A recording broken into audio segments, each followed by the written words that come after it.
আসসালামু আলাইকুম guys.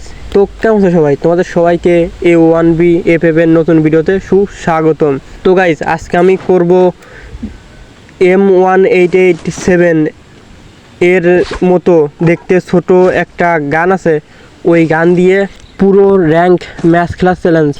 Guys, তোমরা হয়তো ভাবতে পারো আমি যেহেতু ওই ছোটো গানের চ্যালেঞ্জ করব, তাহলে আমি এসব নিচ্ছি কেন? কারণ গাইস, এনিমি এসে যেন আমাকে খালি হাতে দেখে না মারতে পারে, যাতে দেখে ভয় পেয়ে উল্টো দৌড়ে ফেলাই। গাইস, আমি কিন্তু কথা বলতে বলতে ওই ছোটো গান কিন্তু পেয়ে গেছি। তো এখন আমি সকল কিছু ফেলিয়ে দিতে হবে। গাইস, আমি কিন্তু এখানে গান ব্যাগের ভিতর উঠে পড়ে সেসব অপশন আমি বন্ধ করে দিয়েছি, যার জন্য ভবিষ্যতে কোনো গান আমার ব্যাগের ভিতর উঠবে না। গাইস, আমার মনে হচ্ছে সামনে এনিমি আছে। এনিমি দেখতে পেয়েছি, একটা রয়েছে। এটাকে দিয়েই আমি আমার প্রথম কিল করব।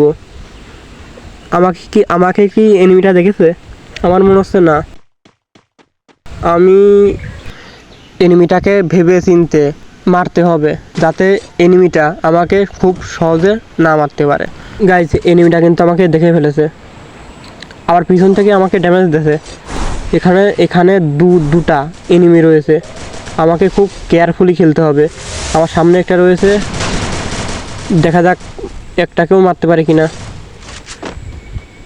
সামনে কিন্তু দুটো এনিমি রয়েছে, একটা কিন্তু আরেকটাকে মেরে দিয়েছে। আমার সামনে কিন্তু এই এনিমিটা আছে, আমি ওটাকে মারছিলাম, আর এই খারাপে আমার কিল চুরি করে ফেলেছে। আমি যেভাবে হোক না কেন এটাকে মারবই। এনিমিটা কিন্তু মরে গেছে। আমি কিন্তু এটাকে দিয়েই আমার প্রথম কিল করে ফেললাম।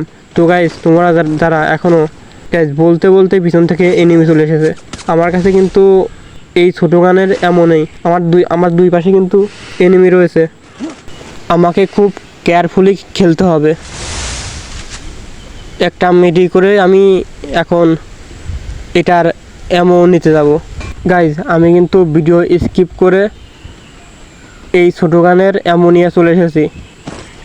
গাইজ, তোমরা যারা এখন আমার এই চ্যানেলটি সাবস্ক্রাইব করো নাই, তোমরা দ্রুত আমার ইউটিউব চ্যানেলটি সাবস্ক্রাইব করে দাও। গাইজ, বলতে বলতে এনিমি চলে এসেছে।